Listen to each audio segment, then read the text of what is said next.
Well, hey, welcome back to another episode of Before I Go, the podcast for Before I Leave This Earth.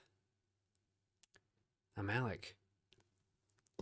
Um, this is going to be, I think, the fourth attempt at me recording this podcast. I've recorded full podcasts before, and um, I just never really liked the outcome, I guess. But this one I think is different. I'm pretty confident this one's going to be different. Um, I think just candidly, I've just overshared in my previous attempts at this, and probably recorded them at times of high emotion. And right now, it's not a lot of emotion, not a lot of energy. Period. Right now, because I I started the day with a workout. It's been a little not too long, but I definitely I don't know. I feel like I haven't worked out in maybe a little under a week. And yeah, I don't know. I also just felt like I wasn't super rested, so kicked my butt a little bit. I don't know if I could say kicked my butt, but it made me tired. I'm sleepy now, and I'm sore, a little sore. I'm gonna be more sore tomorrow, I think. I can just feel my body though. It's just like, oh, it's not the most comfortable, you know. It's not all relaxed. Those muscles got put to work. Um, so yeah, uh, I figure why not now after my workout. I guess I'll just I may as well tell you what my day was. I woke up late. I was gonna meet Abdulaziz actually for lunch, but um, couldn't happen. And you're like, how in the world? Because I'm in Atlanta, by the way. I'm fully in. I'm here now. The Decatur is where I'm at, but I just say I'm in Atlanta. Um, I think most people consider me to be in Atlanta. Uh, you know, if we want to make it all hyper fixated on one place, it's Decatur. But yeah, he was coming through today to for the client, or to do something with the client, but ended up not working out. Unfortunately, possibly later this week, but I'm guessing not. Anyways, um, then well, yeah, so I woke up late, got the text he wasn't going to be able to make it for lunch today, and I was like, no big deal, brother. And I got up. I tried to eat a cinnamon roll from where I work. Um, I took one home and I couldn't eat much of it. I don't know what it was. I just wasn't feeling it. But so mainly my breakfast this morning was probably three-quarters of a cinnamon roll, and that's not really bad. And a glass of milk, and that was it. And then I just now ate. I my eating schedule down here has been pretty crap. Um, After a certain event, I will get into. Um, and just in general, I'm not good. I'm living alone, so I guess I'm just not good at eating on my own, which is maybe a skill that needs to be gained in order for survival, probably. Um, Anyways, I did that. Took a nice shower after everything. I try to usually end my workouts with some sort of run. Today's run was a little bit humbling. I was hoping I could go a little longer than that. But I could have. Okay, I could have.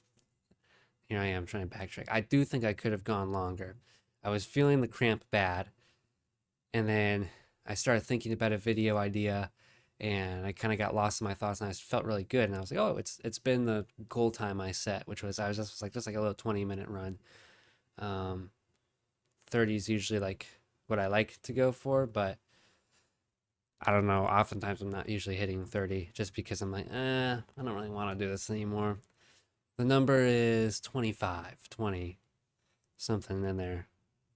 Anyways, um, yeah, so I did my workout, whatever, came back, showered.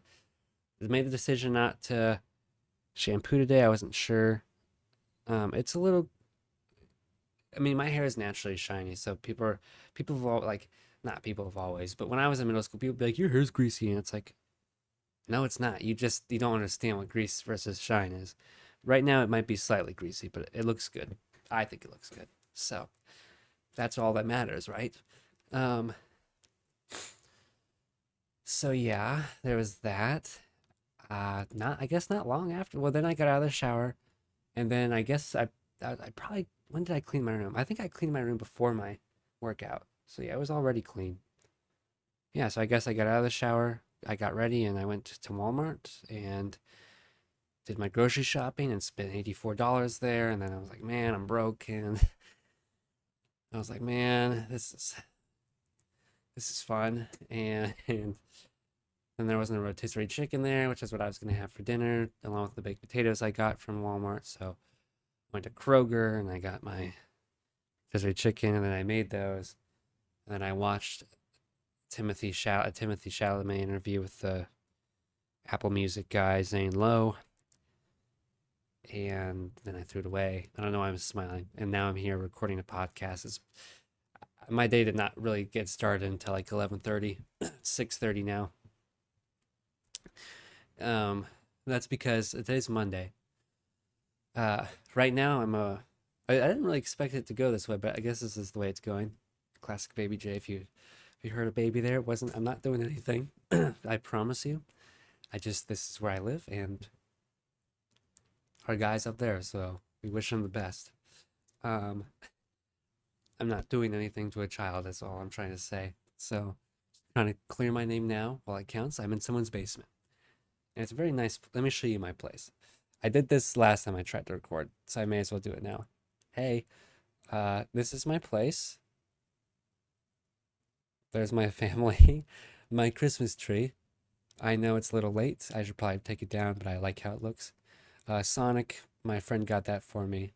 My yoga mat and my iron. I used that yoga mat today, so yeah. My wardrobe, my bathroom, and oh, my Star Wars poster. Oh, that's the blinding light off the wall. There's my kitchen.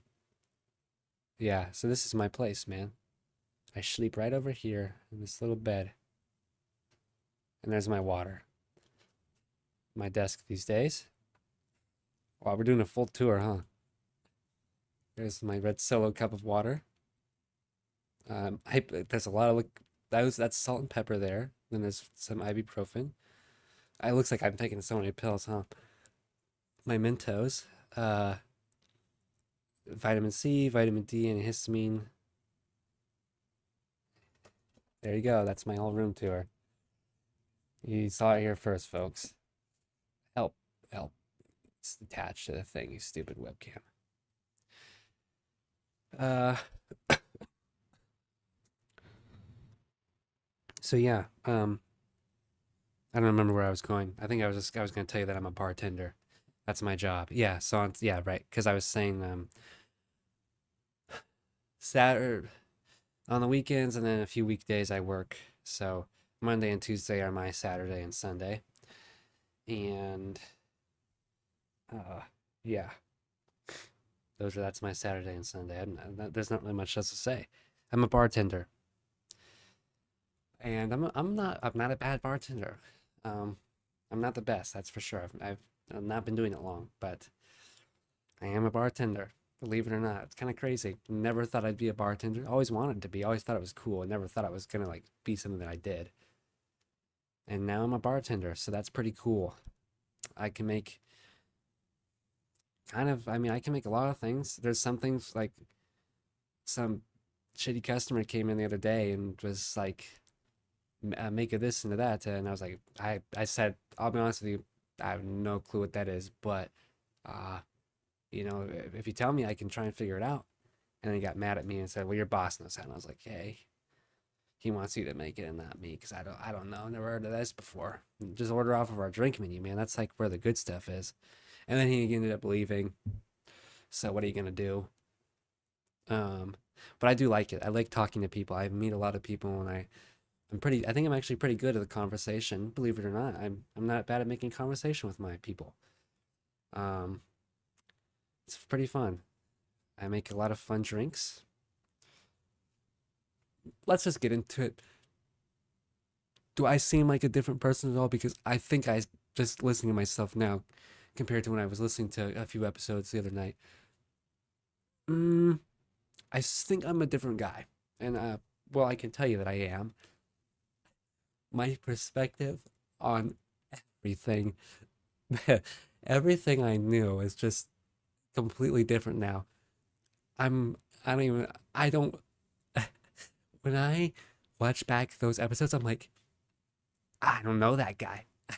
I'm like, that's crazy. Don't know him. Don't. Uh, I'm the same old Alec. I'm the same old boy. But I am a new man. I can promise you that. I am a new man. My life, I'm glad I'm smiling now because I I was not for a while. Um um I got here to Georgia on August 15th, and um my dad was with me for a week, maybe a little less, and then he left to go back home and I was on my own here. But as you know, I moved down with my girlfriend, and well, 3 weeks into me being here, she was no longer my girlfriend. So yeah, um, I just that ruined me. I fell into the deepest. I fell into the deepest, darkest spot that I've ever been in my entire life, ever, and it was pretty awful. Sometimes I sit up late at night and I laugh now, almost manically. It's like kind of creepy to hear, probably, but I do. I sometimes I sit there and I'm like, that's nuts. Like where I was, that's nuts. And it's just, I didn't really think I had, I felt that there was a possibility that um, my ex and I were not going to be together much longer. But I didn't like that thought. And I was like, I don't know, that's a bad thought to have. And so I didn't really do anything about it, which to some degree, I guess I regret. And then to another, it's like, well, I don't know. My intentions this podcast are to keep things very, very vague, you know. Um, so I don't want to air everything out just because I don't think that's like the right thing to do. It doesn't like she's obviously doesn't isn't gonna do a podcast and air everything out, so it would be kind of one sided in that way. I don't know. I don't know if that's mature, but I do want to tell you my story of heartbreak and getting out of the deepest, darkest pit I've ever been in my entire life, and how I'm able to smile now. Um, because yeah, I'm in a pretty good spot right now. Um, there's like ups and downs all the time. Every like it's always this. It's always a wave. Some days are here, and other days I'm down here, but then I know I'm gonna be back up here again. Um, anyways, I guess I'll talk about that more. But yeah, it was 3 weeks into things. She came down. We broke up. Um, I guess the one thing I'll say is that was it a mutual breakup? I think if you listen to it, you would say yes. I think. You might say, oh, it was a little more sided this way or that way. But looking back at it now, mm, like it hit me pretty hard. I didn't want it to end, and so uh, once again, just in keeping things vague, I don't, I, before I told the story of everything I did, and now I'm just gonna tell you the brief idea of what I did. Is I chased her for quite a while, um, kind of off and on. To her knowledge, it's like probably no, like there's probably there's like the few circumstances in which I reached out, but you can count those on less than a hand. I would say. But for me, it was up until a certain day in which I'm not gonna explain like what happened. Is like so much of me wants to because it's like um, it just hurts, but it's just not really worth it, I guess. Um, I've hinted at it in like my previous attempts, and that was just not good enough for me. So I just can't. I'm not gonna say those in my life. They know what that day was because that day was kind of great and kind of awful. It was the most like probably one of the more. Mm, I did not go to bed crying that night. I went to bed laughing. Um, but at the same time, it was pretty traumatic for me. And since then, like I've had my own sort of struggles with it, I guess. There's just certain thoughts that are not nearly as bad as the thoughts before, I guess. They get in the way and they gross you out and whatnot, and you just don't want to think about it. But, anyways, I learned there was a day in which things shifted for me, and ever since then, things have been pretty good. And there's been some hard things since, some new things, but it's been a lot better.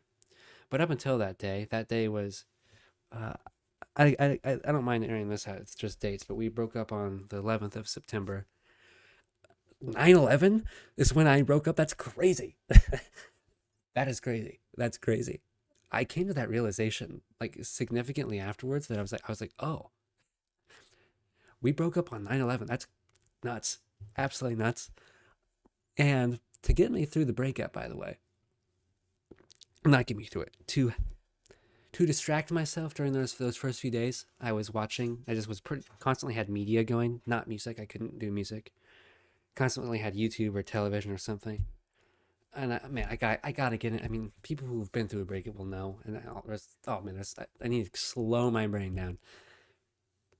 I was watching a 9/11 documentary for the first few days. It was really good, by the way. I don't remember what it's called. It's like, I don't know, 9/11 a day in time or something. It's some, I don't know. It's some like 6 episode miniseries on Disney Plus. Give it a watch. It's pretty amazing. Anyways, um, yeah. It allowed me to cry in ways that were not connected to the breakup, and that was nice. Um, of course, plenty of crying was done. Um, but yeah, from September 11th through November, I don't remember, 18th or 19th or something, or 17th, somewhere in there. Um, I was in the darkest pit of my entire life. I didn't think I could get out. I woke up there's not a single morning that I woke up without a sick stomach. I was sick to my stomach every single morning I woke up. Um, I didn't throw up. I don't remember ever throwing up because of it. I wanted to. There was times when it felt like it, but I have a deep fear of throwing up for some reason. Uh, I did not eat for a very, very long time. I did not eat well. I stayed in my room. I laid on the floor and cried. I did not shower, or when I did, I would try and then I would cry in the shower and I'd fall to the ground and then I'd get out. Um, it was pretty awful. I would get so scared of being in my little confined room here because also partially, I mean, I broke up right there. I was there and she was there. Um, you'd think I would change my setup. I did change that for a little bit. That was not there for quite some time. I was like, I got to get like rid of that. Um, so I did. But it's back now because I'm doing good. Um, but yeah, I'd get scared of being in here. I would start to have panic attacks and my heart rate would go up. And so I would like basically like run out the front door and just start walking and just walk and walk and walk and think about it and think through it and think all kinds of things. It just depended. It was like, how can I get her back? How do I get myself in a mindset where I can move on from her? Um, all kinds of things. But um, at one point, I got kind of obsessed with getting her back, and I thought it was a possibility based on things that I saw that I was making up in my head, that I saw on her Instagram story. And, um, I wanted to send a letter to her, and I reached out and asked for her address, and she gave me the address. And so I was like, that was something else that kept me going. Um, I guess I don't mind saying that. I sent a letter, you know, to no avail. Uh, yeah. I mean, that's embarrassing. It is, but this is what Before I Go is all about. It's a little diary that probably nobody watches, but maybe someone does someday. And well, yeah, the main point of Before I Go though is being vulnerable. So that's the truth of what I did. Um, I don't really regret the chase at all, mainly because I don't feel like it was a choice, so I can't really regret it. Um, you know, the one thing I guess I'll say, um, like I said, I want to keep things vague. This is less details about the breakup, um, but it's pretty obvious that I had like adored her. Even if you were to just watch Before I Go episodes, it was pretty obvious. I talked about her, I think, in every episode, if not most every episode up until this point. Um, I was incredibly proud of her. Um, I loved her with everything. Um, so, uh, yeah, it felt impossible not to chase that. Um, and that's just, I mean, that's just going off of Before I Go. um, I really thought there was something very wrong with me for a while. Um, in a multitude of reasons. Why do I keep chasing this girl? Like, why can't I just let her go? There has to be something wrong with me. And then also, I think, um,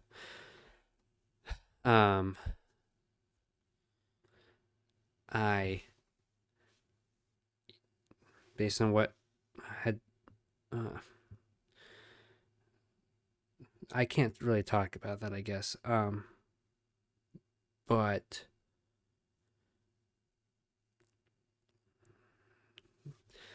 I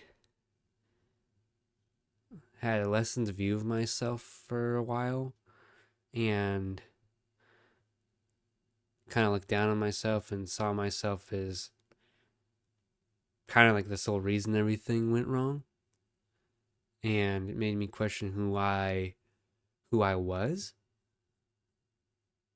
And like, I guess I was just all of a sudden I was questioning if I was like a bad person very often. And like, yeah, I was questioning that, like, my maturity. Um, you know, I started to feel like that, like I was as a kid, like I knew, like I've always been a late bloomer, um, in a lot of ways, but I always like I wasn't a very childish person growing up. Even as a kid, I wasn't super like childish. Um, and so I've always seen myself as someone who is kind of level-headed and mature. And I know, like, oh, I can have an ego sometimes. Like, I know that. I know I can be silly. But at the end of the day, like, I've always had this. I think one thing for me is I've always had this, like, very, like, even if that direction changes, I've always had like a pretty like clear direction of where I want to go with my life and what I want. There's a few things that have never shifted. I've always wanted a family. I've always wanted a wife. I've always wanted two kids. I've always wanted to own multiple houses. Um, you know, I always wanted to be wealthy, and I always wanted to be in entertainment in some way or the other, whether that was being a football player or a singer or a YouTuber or working in the film industry. I just wanted to be in something that entertained people, I guess. Not that it really had anything to do with entertaining people. Anyways, you know, I felt like for a multitude of reasons, I felt like I was made to feel like I'm not mature. I'm not grown up. You need to be a grown up. And, it just made me like, I guess I felt like I was made to feel stupid and like less than, and like, yeah, I felt stupid. Um, and that, not feeling I'm quite, um, like used to feeling. I've never felt like stupid before. And I felt stupid based off of a number of things. Um, and anyways, I just had this lessened view of myself, and I was like, well, I have to. I guess I guess the short way to say it is, felt like there were so many things wrong with me. You know, um, and I don't really know what's changed that, um, other than that night. Um, ever since then, I've been able to view things with more of a level head now, and not so much of this like, I gotta get her back, and or I'm nothing without her. Whatever that direction was that I was in for over 2 months there, that deep dark pit, wherever my head just was never in one place. It was always broken and fragmented. I didn't know what to think of anything. My entire reality was just had fallen apart. I was I was just trying to survive, and I got back up. I would get knocked down, and for some reason, I found myself getting back up every single time. And the motivation might have changed. The motivation might have been, oh, I got to get her back. The motivation might have been, you know, I don't know what else it would have been during that time, really. It just was, I got to get her back, or I got to survive. I got to survive. I got to survive. I don't want to die. I don't want this to be my life. I don't want to feel this way forever. So I got to get back up. That was probably the main reason I kept getting back up after I would be knocked down. But yeah, for a long time, I felt pretty awful about who I was and myself.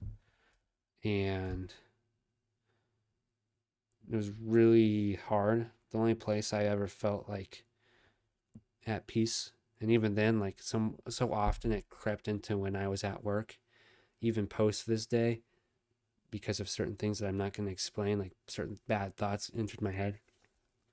But those, like I said, I'm getting ahead of myself, but those thoughts are easier to push out and just be like, forget about it. That's whatever. It's also the thing that makes me laugh. Anyways, there were still sometimes at work or school, whatever it was, where I just was like, my stomach hurts. I can't, I don't have the energy to do anything right now. I feel awful. But those were like the only two places where I felt any semblance of just like peace. There was that, and then there was also being able to hop online with my buddies. That was a big help too. Um, but then, even then, that one is still hard because I was in this place where, one, the breakup happened, and two, where just everything has gone down since, where all the pain has been. It's just like this. It's not a big place. I live in a great place. I'm very lucky to live here. I'm gonna end up moving somewhere smaller eventually, pretty soon, uh, for whatever reasons. Yeah, anyways, it just, you can understand why being in here, even if you're online, you can transport to being with your friends in Minecraft or Fortnite or whatever it was. Like, you can see why that was nice, but also why it wasn't, because you're still here. If that makes any sense, I don't know. Um, but yeah, I chased and I chased, man, and um, I did it all out of love. I felt like we would um both been happier if we were still together. Um, I just felt like when things went down, I just I was people pleasing. I was just going with the flow. I was like, this is, in my head, I guess it was like, oh, this is clearly what you want, and so let's just do it. Um, and then I don't know. I was like, I kind of was like a pushover. I was a pushover in that way. And so then I like reacted too late, and I think, I mean, I do feel that it's hard because it's like I I it's hard to say, like I feel bad that I wasn't like letting that person have their space. It's also hard for me too though, because what else did anyone expect? I didn't have a choice. One is what it felt like. Really, still, I look back, I'm like, I couldn't not. I tried so hard not to reach out. It just wasn't in the cards for me. Um, you know, and also I mean, you saw how I talked about it. Her, like, it was hard not to, you know, who wouldn't want that back? But you do get into a retrospective state afterwards once you are out of that dark pit I was in for over 2 months, and you say, well, yeah, that part about the relationship was bad. That was bad. That wasn't so great, and um, you start to come to peace with it all a little bit. It doesn't mean it doesn't hurt. It just means that you're like, yeah, okay. There is hope. You know what I mean? There's hope for um, another someone. Um, yeah, but um, so yeah, that's my, I guess, explanation on why I chased. Didn't have a choice. I just didn't. Um, and I guess I'm glad it didn't work out. Um, I mean, I am. I'm glad it didn't work out. It's made me who I am. This whole thing has made me who I am. I've learned I can overcome. I can push through the hard stuff and I can survive. I was on my own in a brand new state, completely alone. And I've met people here, absolutely. I'm so grateful for them. My coworkers, my boss, my friends from school. But when it all boils down to it, um, when it all went down, especially, yeah, I had nobody. Everyone was a phone call. After school, on the last day of the semester, um, I gave a few people a hug, not many. And when I was driving home, I started crying because I forgot what it felt like to be hugged. And there really aren't words for that.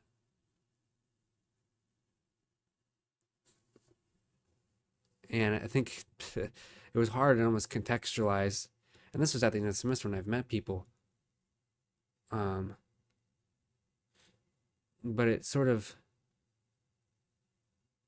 contextualized for me how, like, because by this point, I'm doing pretty decent. December something, whatever it is, I'm doing pretty good. Great, almost. But it contextualized for me how utterly alone I was then. All I think I wanted during that time was and people came, my friends came in October, my mom came after that. I just wasn't, I honest to God, I wasn't present while they were here. I was so off in another world. Um, but initially, man, I just wish I had a hug. Um, that's the one thing, like, um, yeah, that's the one thing where it's like, man, if I had someone to give a hug to, receive a hug from, yeah, that would have been nice. But no, I was alone. I was utterly alone. I spent days and days and days inside, locked up alone. That does something to you. Um, how could it not? I mean, that proper fucks with your brain heavy. Um, and it puts you in this position where you have to make friends, you have to meet people, you have to get a job, you have to surround yourself with people. Otherwise, you're gonna.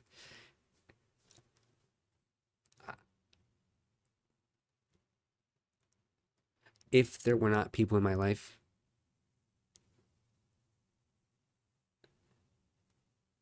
especially, I mean, yeah, if I didn't have people to see in person, if I didn't have a job, if I didn't have school,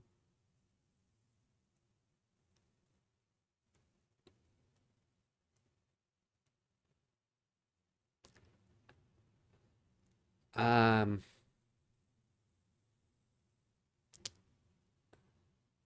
I don't make it out of whatever the hell that was.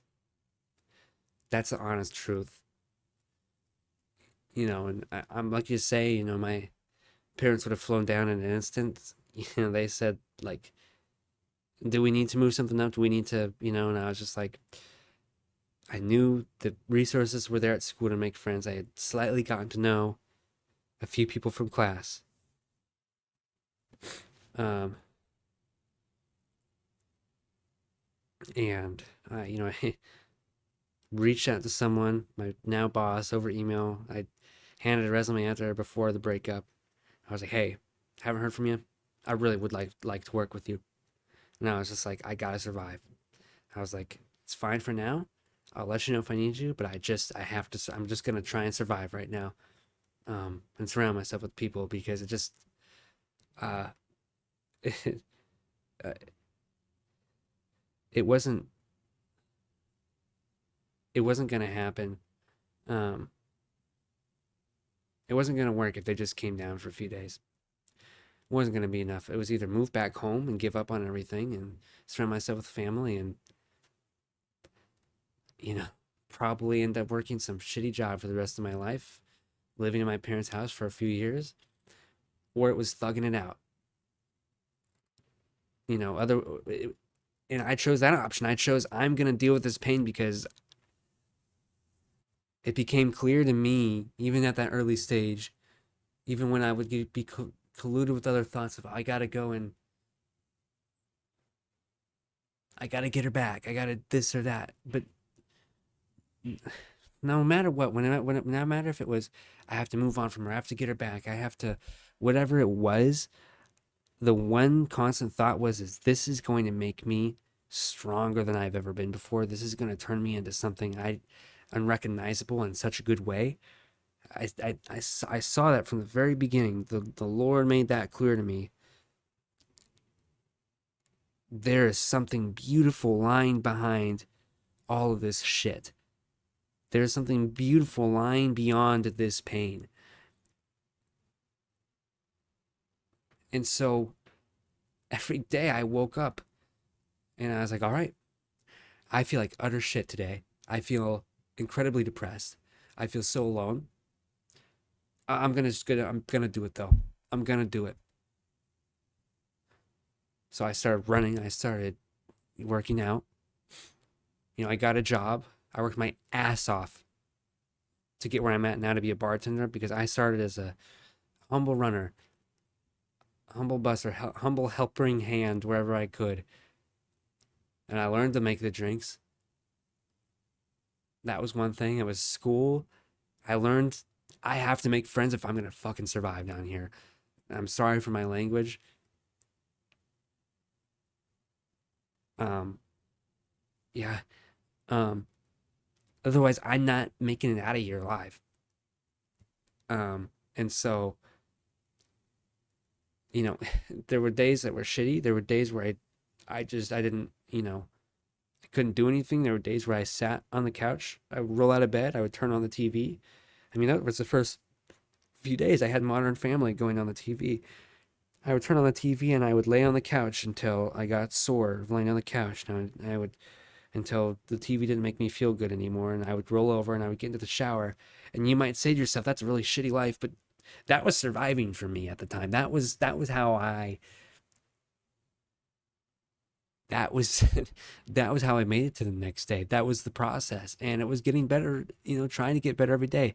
And yeah, sometimes you knocked a few pegs down, and you climb your way back up, and you keep on going. You know, it might have been 3 steps back, but I promise you, there was going to be 4 steps forward. It might have been 10 steps back. I promise you, it's going to be 10 and a half, 11 steps forward. I was going to get forward, even if it took a long time. And that's what it is till this day, I guess, in its own way. I still get knocked back sometimes, but um, uh, that's what it was. Um, and so I kept going, man. I kept pushing through it. And I would come home after a run. I'd come home after a walk. And sometimes I would come in and I'd collapse on the floor and I'd cry. I would, I would sit in the shower, man. I would cry while the water went over me, and I would get down on my I'd basically squat and put my hand against the wall, and I would say, Lord, why? I would say, I miss her. I would say, I need her back. But I always got pointed back to this day, September the 10th. And actually, it was probably September the 11th around midnight. And I'm laying in bed and I'm listening to music. A day or two before, I got a text from her that said she was going to come down. She wanted to talk about some things regarding the relationship. To me, that was really all I needed to hear. I pretty much saw the writing on the wall, but I held out hope that that wasn't the case. And as I, you know, sat to rest that night, I said, Lord, if she is not for me, take her out of my life. And sure enough, the next day, she's gone. And I remembered that moment. I remember the gut feeling that was along with it. That was, oh, she's not for me. And so I would try and look past it sometimes and look around and say, I don't like this. No, that's just stupid, this or that or whatever. But it was never, ever fully out of frame. And I'm glad that it wasn't. Um, Otherwise, I'd still be chasing. But it was always there a little bit. I would just kind of push past it, and I'd feel guilty that I looked past that belief. Um, so yeah. Um, that was my breakup. It was, and there's been pain since. There has. Christmas break was hard in its own way. Going back home, everywhere you look, there was a memory with her. A memory there, a memory there, there. No matter where I looked, there was a memory. Um, but the pain is different now. I came to the realization that she is gone, and that I don't really want her back. I came to the realization it's final. You don't have the power to, you can't will someone else to be with you. And for sure I knew that, but did I act upon that belief? No. And so, you know, uh, getting to where I'm at now is, I don't know. I told you how I did it, I guess, but I guess it sort of just happened. It was time. It was, I think one of the things that gave me some of the most solace was you can't stop the pain. You can't. I don't know how much pain she went through. From what I was able to see with my eyeballs, um, once again, I can't tell you everything, but I don't know that she would necessarily disagree. Um, it wasn't the pain. Surely wasn't the same. Maybe the amount was. I guess I don't know, but I don't think it lasted as long. And all I'm trying to say is, I often compared myself to what I saw, and I was like, how is that possible? How? Why aren't we feeling the same amount of pain right now? But I let go of that feeling. Maybe not let go of it, but I changed into something else. It was less about me being, why am I still so this? It was less about why didn't she feel this? No, it doesn't matter. I changed into inspiration. And I think that really worked out for me. To be able to get to where I'm at now, it's a blessing. Yes, it's still hard sometimes, but I don't miss her anymore. Maybe I miss the old us, but that's not the new us. I'm not the same person anymore. And I know she's not either. Um, and I don't really think about the new her. When I think about her, I think about the old her, and I think, well, it kind of became pretty clear to me that that version of her was long gone. Even probably before the relationship ended. And I am not in love with that person. Matter of fact, I'm not in love with the old person either anymore. And that's hard to say, I guess, but it's actually kind of a rewarding feeling because I have the perspective now of where I was when you can't eat. Food doesn't have taste. Food doesn't sound good. It's hard to put anything into your system. You know, I had these frozen Jimmy Dean breakfast sandwiches where I would eat 3 bites, and that was all I could muster. But that was surviving. It was, I know I have to eat something, and I'd be disappointed that I couldn't eat it all, but I tried. And I sat in my room all day. I didn't have the energy to do anything else, but I would go out for that one walk. And while that's not much, it was surviving.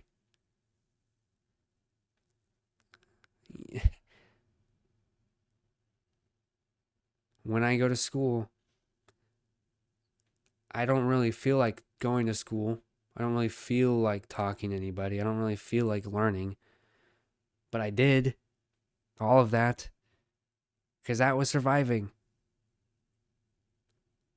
Maybe it wasn't much. Maybe it was the bare minimum, but the bare minimum was my 100%. It was my 150%.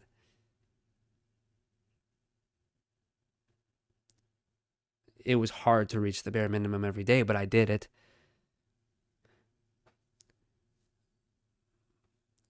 I'm proud of me. Um, and I have a newfound meaning of what that means to be proud of me. Yeah, before, oh, I'm proud of myself. I'm a good looking guy and I have a YouTube channel and I interviewed Sonny Lubick, the head coach of CSU football, back in the day. No, I mean, sure, all cool things. I mean, my looks, that's just, well, that just, I have nothing to do with how I look, and if I'm good looking or not, I don't know. But this, yeah, I did that. I woke up every day 10 feet under the ground in the mud, and I would crawl out of there every single day. And I would get there, I would get out of the mud, and the sun would set, and I'm like, all right, it's time to go back to bed. And I go back down in the mud, and I crawl back out again. But I kept getting out of the mud every single day. Every single day. And I was alone down here, man. No family. But I made friends. There are people down here that want me alive.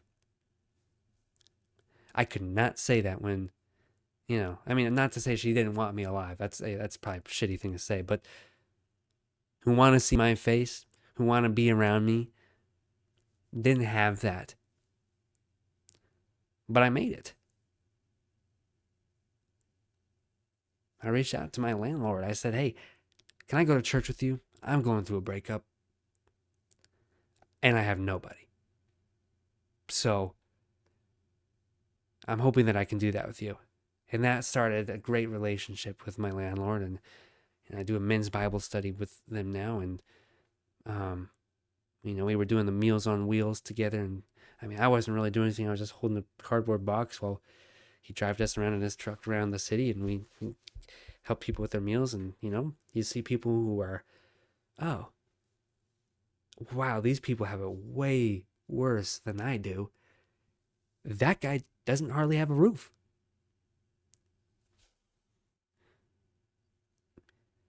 I met Sean Paul. I met Rosemary, Mikhail and Divya, my instructors, Connor, um, a bunch of others from school.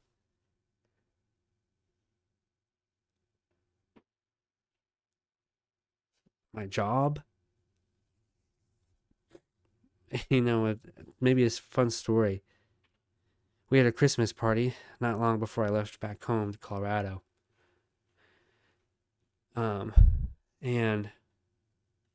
we made these little gingerbread houses, and then we're sitting there, and I was talking with my boss and her boyfriend.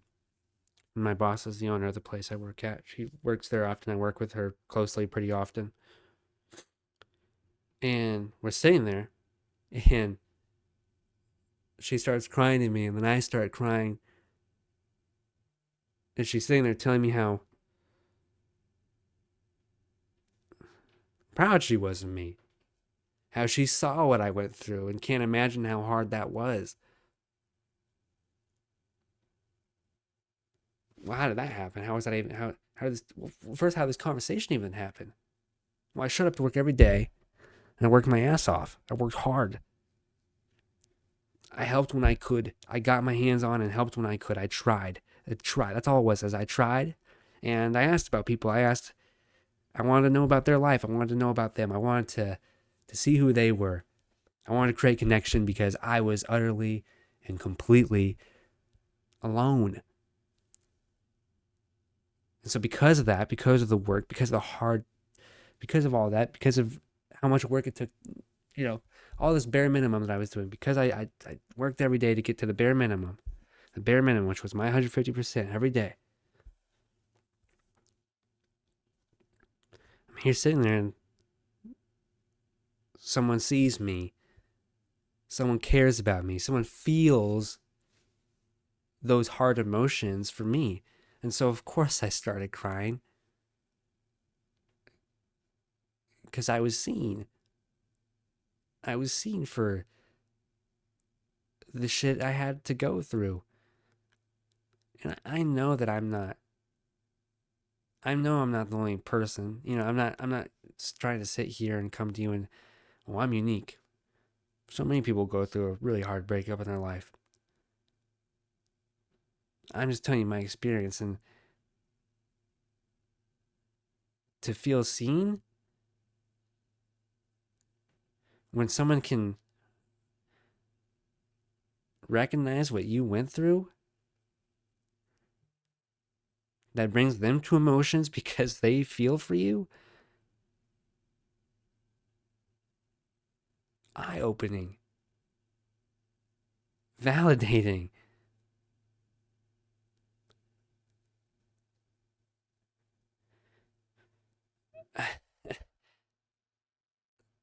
And I've had moments like that here where people they see me for me and they love me for me.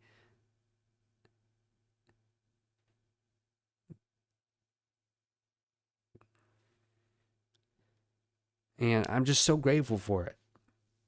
Because without being seen, I'm not here anymore. I'm just not.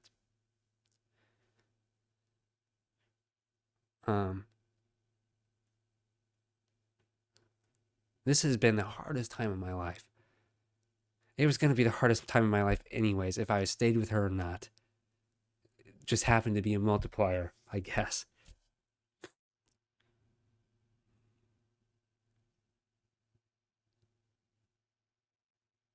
There's nothing like that pain. But man, I kind of fell in love with something else in the process of it all. I fell in love with thugging it out. I fell in love with the turmoil. I fell in love with those little daily victories I'd have, that little weekly victory, that little, oh, wait, I'm doing a little better. I'm doing a little better. Shit, everything's going bad again. Wait, I'm doing better again. I'm doing better again. Crap, I'm doing better again. I'm doing it better again. I fell in love with that. I fell in love with like working on myself and becoming a better person. Because I wasn't perfect. I was not perfect. You know? I know I was not perfect before. I was not a perfect boyfriend. So it's okay. Well, I'm gonna fix my I'm gonna not fix, you know, sure I guess fix, but not to say that there's all kinds of things wrong with me, whatever. But I'm gonna continuously get better. I'm gonna realize where my shortcomings were and work. Try and be an objective viewer of the situation. Where can I be better?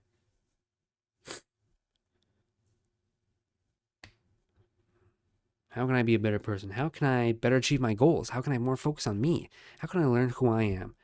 How can I come at the world with a better perspective? How can I be less judgmental of people? I think I was very judgmental of people before. Um, and that was a big thing I learned is I judge people a little too much. Sometimes that comes out vocally around people I'm comfortable with. I don't want that to be me. I don't need to be so judgmental. Let them do them. I fell in love with it. I'm still in love with it. There was a day where I sat there and I said, you know, Lord, keep throwing it at me. Keep the challenges coming to me. Test me more. Because I want to be better. What is it? There's a quote. It's from Fury, actually, but here am I, send me. Isaiah 6:8. Let's look at that.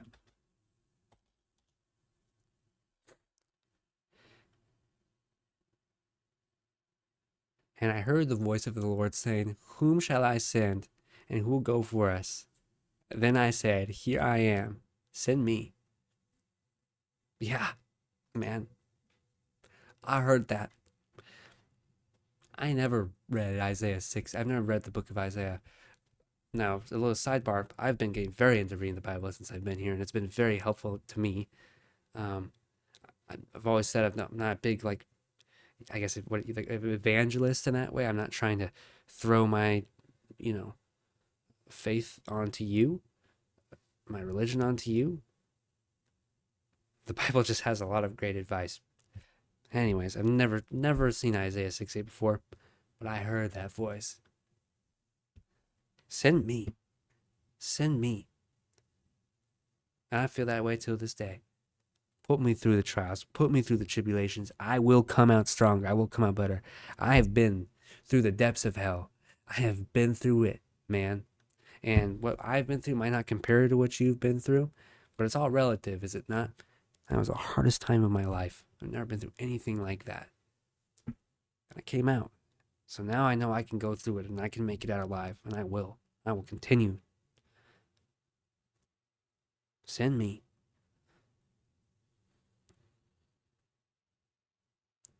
I don't know that there's really much else to say. I do feel very good about this podcast. This was certainly the one I think that has made it finally to be posted. A little emotional at times there. I don't know if you saw the tears in my eyes at all.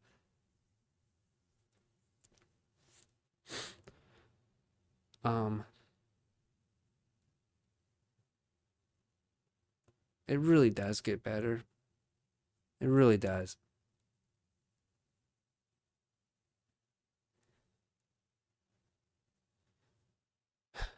It's different for everybody, you know? It is. And I'm glad to be where I'm at now because now I can start, I've been able to finally start moving on, truthfully. I mean, I am moved on. I'm over that.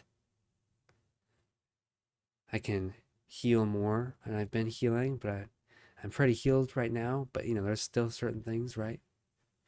But I'm in a good spot.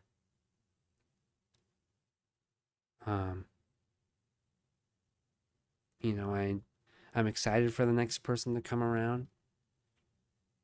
Um, I think I'm ready for them. Uh, and at the same time, like I also like I'm excited for the next person. I think right now I'm more interested in having like a group of friends. And I do have friends down here, but everyone's so everywhere, and I want a group of homies, a couple of my boys that I can hang out with. And, we'll see. I hope that happens. It's one of my biggest goals that I want this year. It is my New Year's resolution is to find a social group here, a group of homies. Um, and, um, yeah, that excites me. And a girlfriend would be great. But, we'll just see what happens with that. I guess it's just not as high on the list, um, for me. But yeah, I am excited for whenever she does come into my life. Um, Let me read you a little poem. I kind of want to include it in one of my videos, but since we're at the end here, I may as well. And we'll see. I mean, it's been a while since I wrote this, so we'll see how much of this I still feel of the same with. In so many ways, I wish it wasn't like this. This has been the hardest chapter of my life. Sometimes it feels unrelenting. Most days, I want to give up. Heartbreak is generally a shared experience among humans, and at the same time, it's one of the most isolating feelings in the world. You can be in a crowd of people, at a coffee shop, or alone in your room, and regardless, you feel in the dark. But in a lot of ways, I'm extremely grateful. Yes, I wouldn't wish this level of pain upon my worst enemy. At the same time, however, this experience is beautifully human. Some never experience true love, but I did. True love is the highest of highs and the lowest of lows, and it's a choice. My heart is shattered into a million pieces. There is no obvious path around me, but for some reason, I choose to walk forward. I choose to be better every day. When love comes back into my life, I will be ready. I will once again put my heart in a vulnerable position, holding it in my palms for you to grab. It may shatter again, and that's okay because I choose love and I won't give up. I can't give up until I find it again. This is because the greatest is love. And that's how I feel about that. There are parts of me right now that are hard to think about another person because it's hard to think about going through that pain again. And at the same time, when I look back on it all, I don't regret my relationship at all. The love I experienced, it's unforgettable. I can't forget it. And it's gone now and it hurt. My heart shattered into a million pieces. But I know what it can be. And if that wasn't it, you're telling me it can be so much more?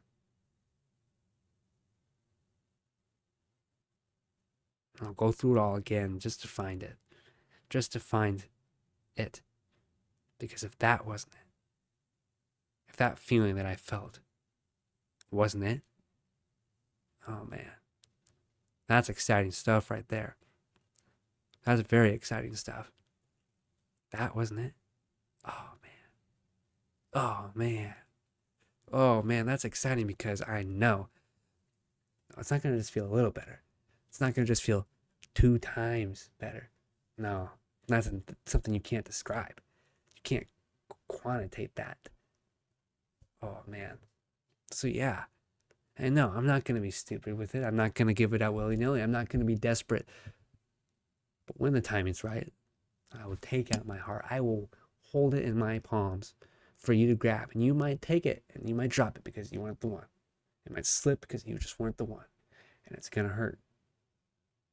It's going to hurt real bad. But it'll be worth it because of that end goal. And if I never put my heart in my palms, I'll never find that. And I have to find it. I have to find that. So that's how I look at it. Yes, it is very hard, that thought sometimes. Very hard. I think there's parts of me that will have walls built up that I don't see. But I will work through that. I will. It's just worth it to me. I feel like I can see what's there. And I'm very excited for that. And I'm excited for love, not lust. Love, not lust. So I'm also very cautious right now, too, in the sense where it would be very easy to find someone right now and fall into lust and not love. And I don't want that because I know not only is it going to hurt me, it's going to hurt them. And I don't want that for me. And I don't want that for whoever this imaginary person is. I want love. Which means no hookups. Which means no these short little pleasures, these things that you crave. Trust me, right now, I would love nothing more than to, I don't know about that, nothing more, but it would be great to make out with a chick right now. No, it's best for me. So if that opportunity presented itself, I have to be in this right mind to say, no, this isn't good for me. This could lead to more. This could lead to a hookup. This could lead to whatever. No.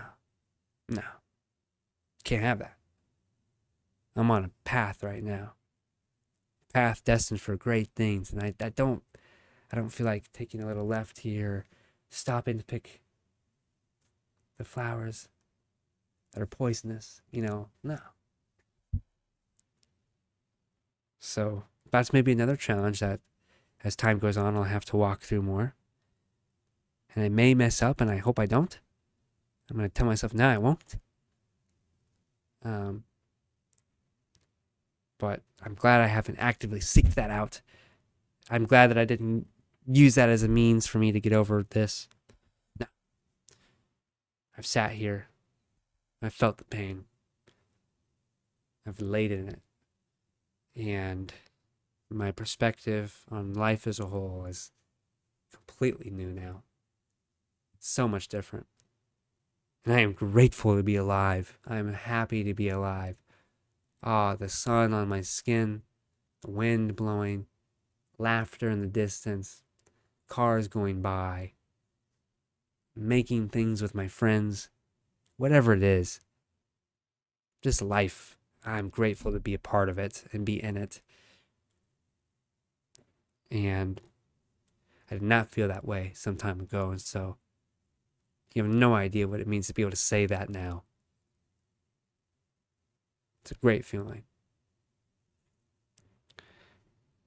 I think that is all, folks. I don't want to say more than I need to.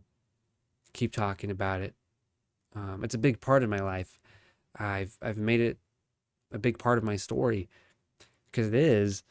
I've never been through anything like this before. I've never felt just nothing compares to this. And it's made me better in a lot of ways. And, I probably will talk about it again. But there's not too much else to really say. So yeah, I'm glad I got this done. I'm glad I did it in the right way. I guess if I can just leave with one thing, I think I made it pretty abundantly clear. I didn't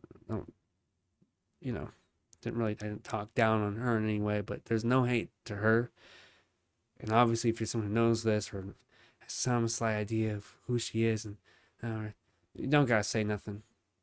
Don't say nothing in my comments. I will delete it. Don't go reaching out. It's done. I'm done. I have no contact with that person anymore. Uh, it's done. And they're, I don't know exactly how they're going about their life, but they're going about it in the way that I would assume feels best to them. And so I wish them the best. Um, so yes, we'll just leave them be. But I'm going through life my way, and I'm pretty happy with the way I've gone about it so far. And yeah, so that's all, guys. Thank you very very much for watching yet another YouTube video, and I'll see you guys all in the next one. Goodbye, guys.